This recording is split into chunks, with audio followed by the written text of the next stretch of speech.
Stay with the selection train, you can't be wrong. One love.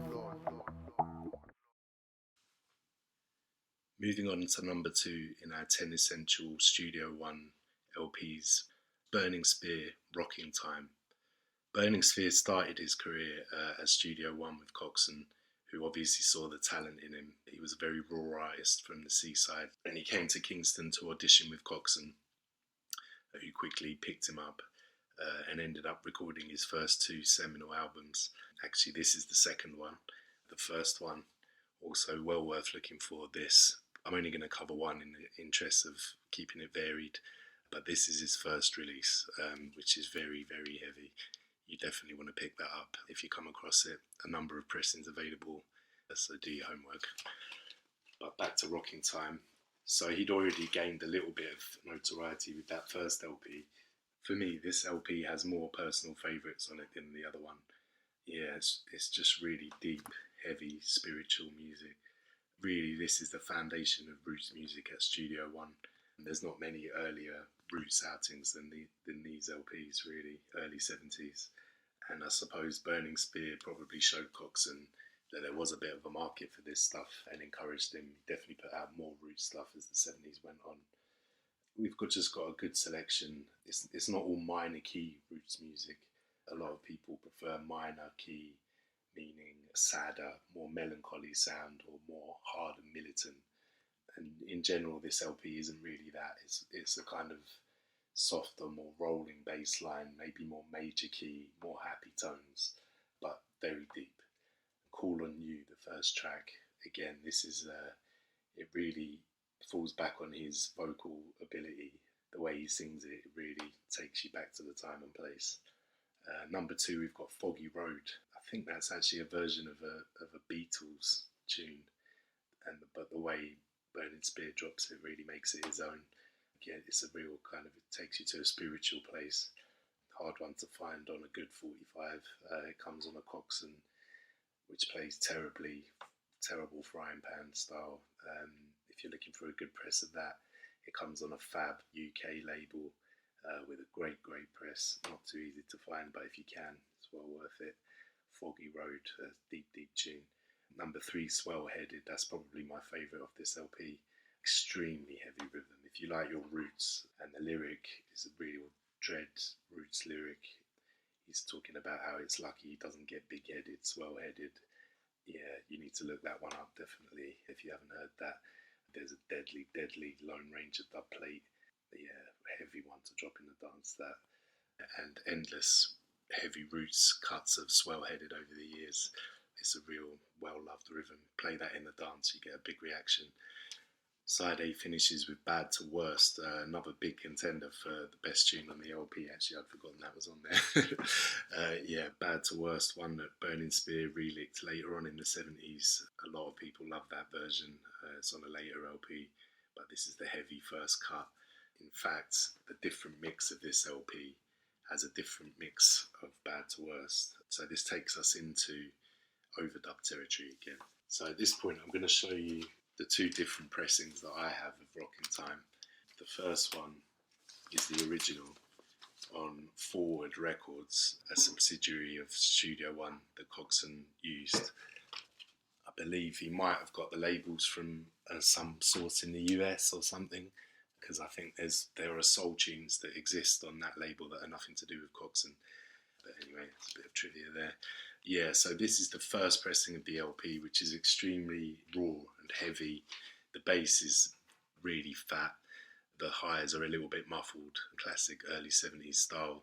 It sounds a little bit lo-fi. His singing really cuts through. The rhythms do hit home really hard. If you can find this pressing, this is how the music was originally released, and I have to recommend it. It's definitely a heavy, raw pressing. I think there probably is a black and white Studio One pressing, first pressing from this same era that would be the second pressing after this with the same mix. But the one that I find really interesting is actually this New York yellow and red pressing.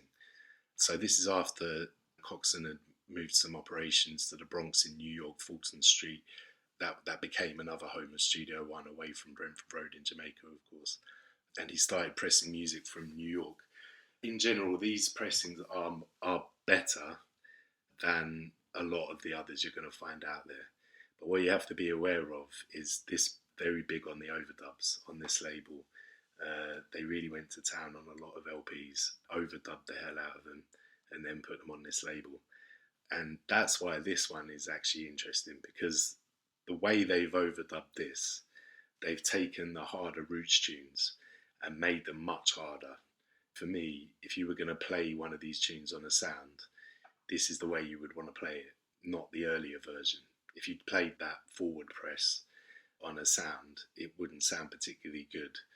If you play Bad to Worst off this LP, trust me, you're going to smash that dance. Here, they've added extra instrumentation, probably Pablo Black, I'd have thought. They've added much harder drums. It just made it a much more dread mix. It sounds like a dub plate to my ears. If you only know the original mix and then you hear this, you're a steppers-oriented kind of person. That's your taste. The mix of this LP will blow you away if you've never heard it, in my opinion. I don't know, maybe I'm overstating it, but so you've got Swell-Headed, like with harder lick of the drums, Bad to Worst. Again, that's a completely different, to me, much harder mix than the first.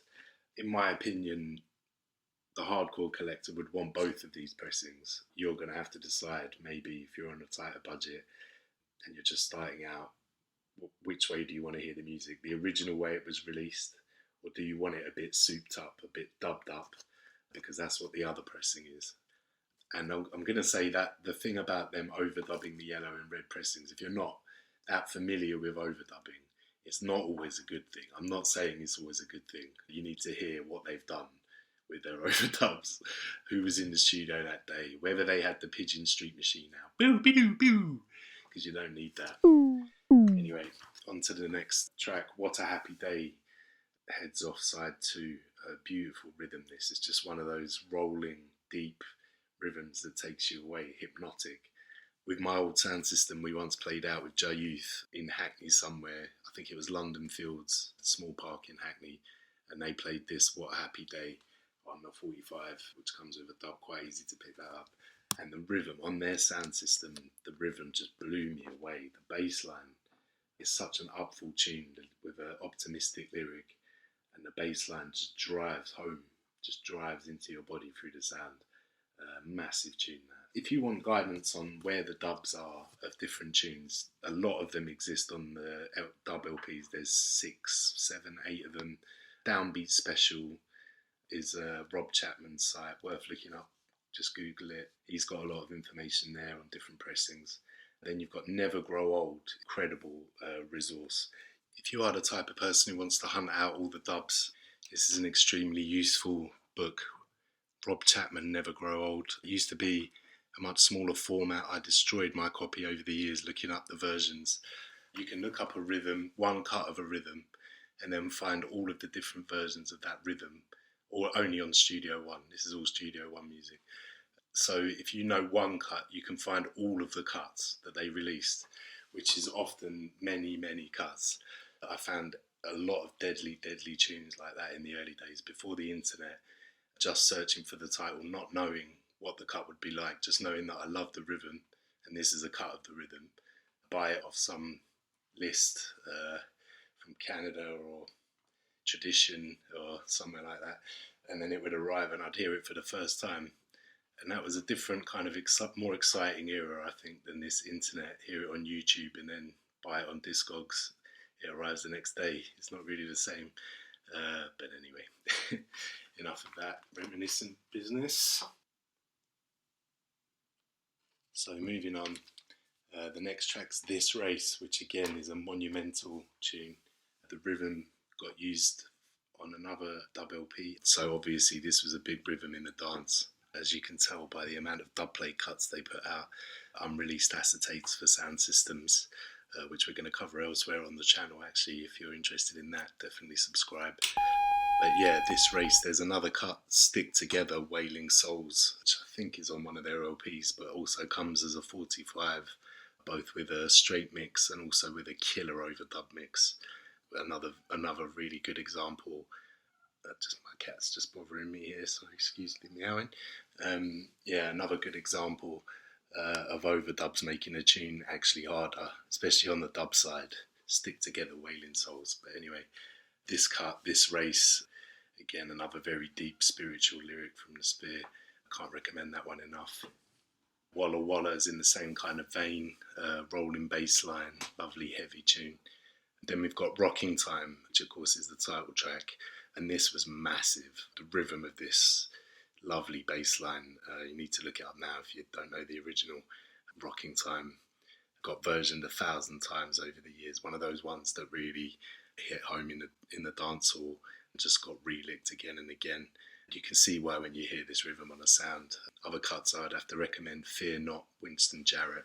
That's a real deep roots lyric. You can find that on presses. Been repressed quite a number of times. I'm not abusing my cat, I promise. She's just complaining for no reason. Yeah, so Rocking Time's definitely a classic to have. You're going to find more cuts of that as you go on hunting for reggae vinyl. Get away, cat.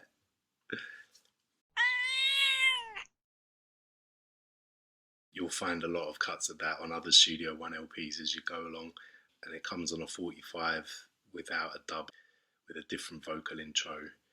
Anyway, that's a good one to investigate as a deep play-out tune, especially if you're looking into selecting reggae vinyl. Definitely might want to hunt that down on 45. So all in all, this is just a classic foundation roots LP. You can't really go wrong with this. Definitely a few of these tunes are going to grow on you, whatever your taste. There's definitely a multitude of pressings. So again, check the audio, see if it's got the overdubs, whether you want them or not. Okay, so next we're going to move on to Truth and Rights, Johnny Osborne. So catch us over on the next vid. Don't forget to like and subscribe.